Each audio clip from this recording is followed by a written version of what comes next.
Donc Jésus était donc prophète. Il était donc apôtre prophète. Alors, il était un évangéliste. Jésus était donc un évangéliste. Marc chapitre 4, verset 4. Nous prenons Marc chapitre 4, verset 4.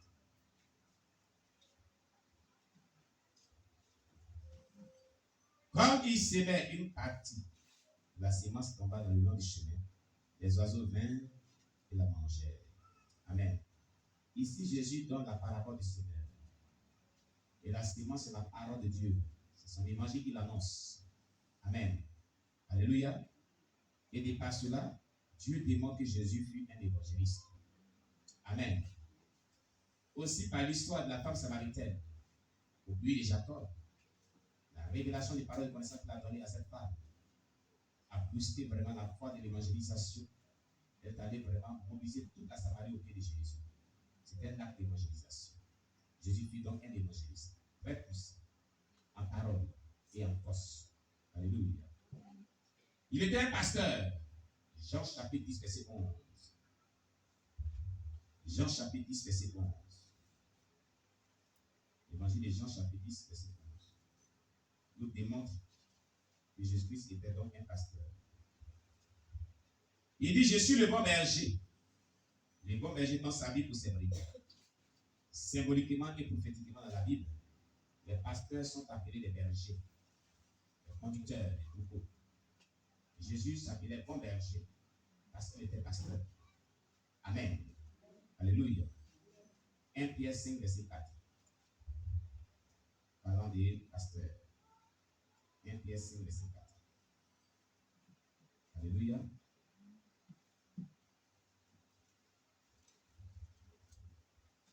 Et lorsque le souverain pasteur paraîtra, vous obtiendrez la couronne incorruptible de la gloire. Le souverain pasteur fut Jésus et reste toujours Jésus. Amen. Dans l'épître de Pierre ici, Dieu nous parle que Jésus est le souverain pasteur. Amen. Très bien. Il était docteur. Il était docteur. Marc chapitre 4, verset 1 à 2. Marc chapitre 4, verset 1 à 2 et Jean 3, verset 2. Marc chapitre 4, verset 1 à 2. Il a dit, Jésus s'est mis de nouveau à enseigner au bord de la mer. Une grande foule s'était assemblée auprès de lui. Il monta et s'assit dans une barque sur la mer. Toute la foule était à terre sur le rivage. Il leur enseignait beaucoup de choses en parabole et il leur dit dans son enseignement. Amen. Un docteur, celui qui enseigne la parole de Dieu. Et Jésus fut donc docteur. Alléluia. Jean chapitre 3, verset 2. L'évangile de Jean, chapitre 3, verset 2. Amen. Alors voici ce qui déclare un rabbin de la synagogue. Il dit, ce rabbin de la synagogue dit ceci, qui vient lui auprès de Jésus, de lui, et lui dit, Rabbi, nous savons que tu es un docteur venu de Dieu, car personne ne peut faire ces miracles que tu fais si Dieu n'est avec nous. Alors les gens ont affirmé qu'il était un docteur qui est venu de Dieu. Jésus fut donc docteur. Amen. Alléluia. Jésus a donc exercé les 5 ministères. Amen. Voilà. Jésus coulait dans tous les 5 onctions. Il coulait dans tous les 5 onctions. Amen. Voilà. Asseyez-nous. On a pour au moins 10 minutes et puis notre caméra de direct était vraiment à plat. Amen. Voilà, nous allons lancer le direct. Quelques excuses, on a presque fini. Alléluia. Gloire à Jésus-Christ. Que Dieu soit loué.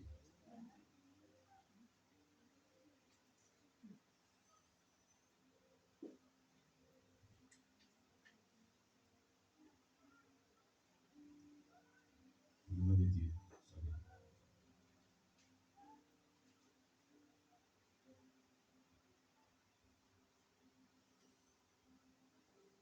Gloire à Jésus.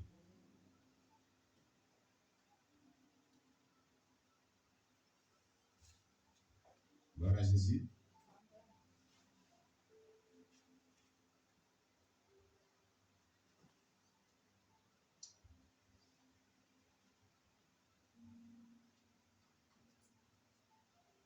Nous bénissons le nom du Seigneur.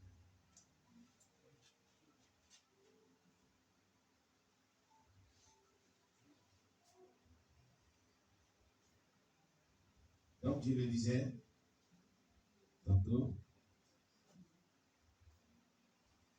Amen.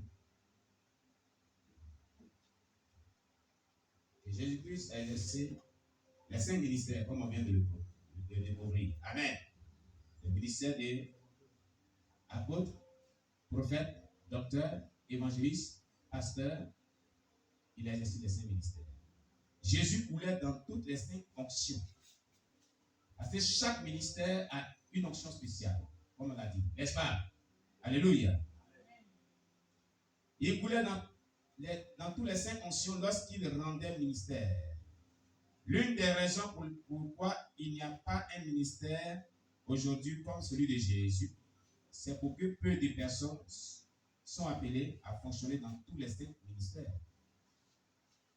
Même l'apôtre Paul opérait seulement dans 3 ministères. Ils sont évangélistes, apôtres et docteurs. Selon Timothée 2, verset 7 et 2 Timothée 1, verset 11. Amen.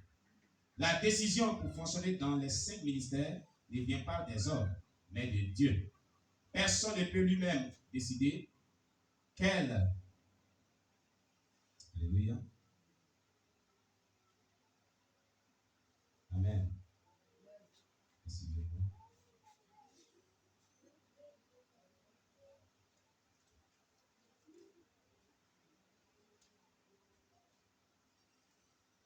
Personne, alléluia, ne peut lui-même décider dans quel ministère il peut fonctionner. Même pas quand quelqu'un d'autre prophétise sur nous. C'est Dieu qui décide. Amen. Quelle que soit la prophétie de quelqu'un, si tu n'as pas décidé que tu fonctionnes dans un tel ministère, ça ne pourra pas aller. Ça veut dire que cette prophétie-là, si elle n'est pas de Dieu, elle ne se réalisera pas. Amen. Gloire à Jésus-Christ.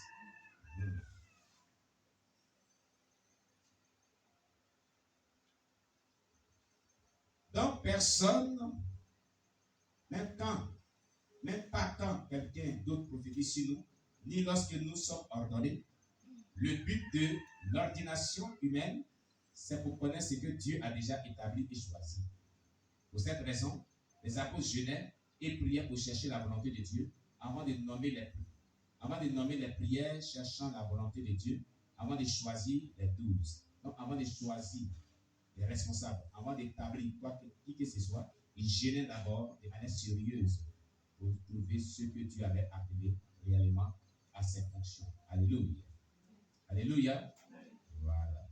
Même pour le choix des 12 apôtres, Jésus a passé toute une nuit. Dans Luc chapitre 6, verset 12 à 13. Alléluia. On va lire Luc chapitre 6, verset 12 à 13. Amen. Gloire à Jésus. Luc chapitre 6, verset 12 à 13.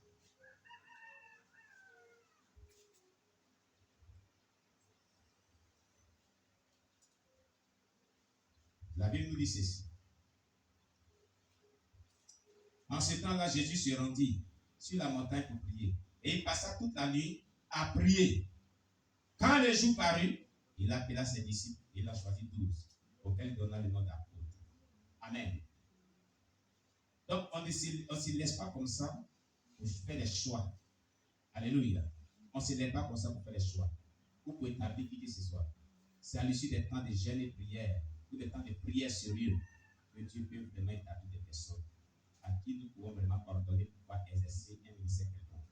Que Dieu nous bénisse. Nous allons nous arrêter là pour cet après-midi. Prochainement, nous continuerons sur les mêmes sujets. Que Dieu bénisse. On acclame le Seigneur Jésus-Christ. Amen. Alléluia. Alors, qu'as-tu retenu dans ce culte d'aujourd'hui?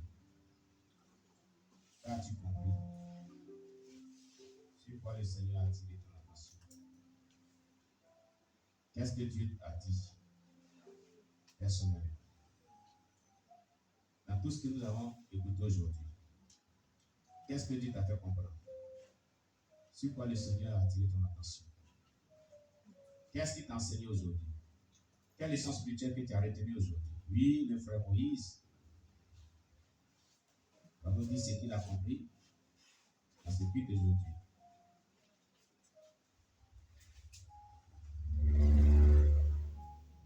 Gloire à Jésus.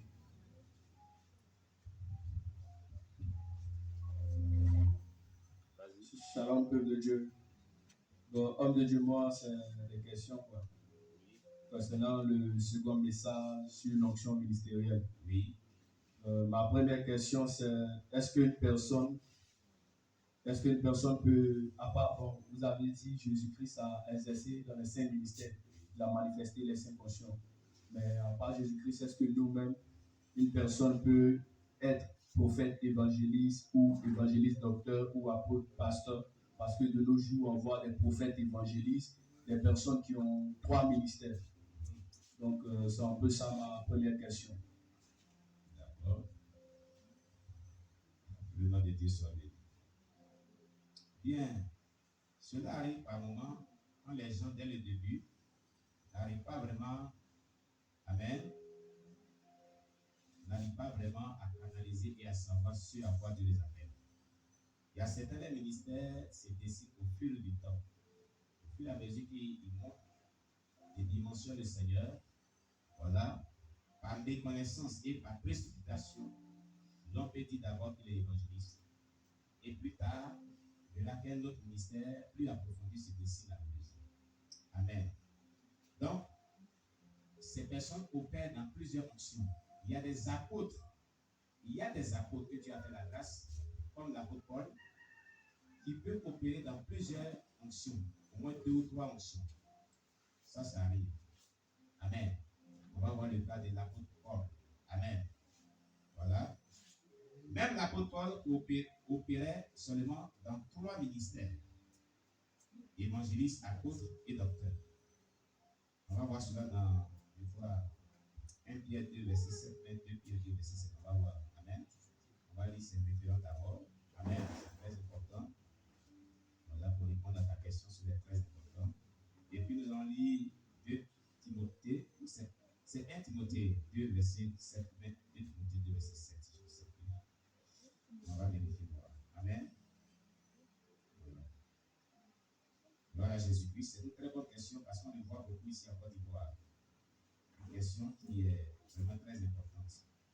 Mais je dis au préalable qu'il y a des personnes qui, par méconnaissance et par précipitation, dès l'appel, commencent à proclamer un ministère.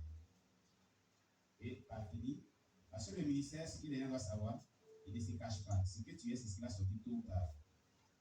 Dieu là, c'est comme ça. Ce que tu es, cela va paraître aux yeux des gens. Tôt ou tard. Voilà. Gloire à Jésus-Christ. Donc, nous allons voir 2 Timothée chapitre 2, verset 7. Amen.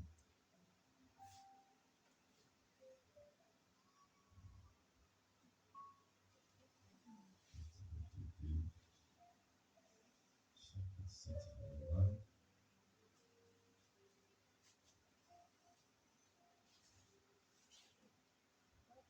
voilà, 1 Timothée chapitre 2, verset 7. Voilà ce que dit l'apôtre Paul, premièrement.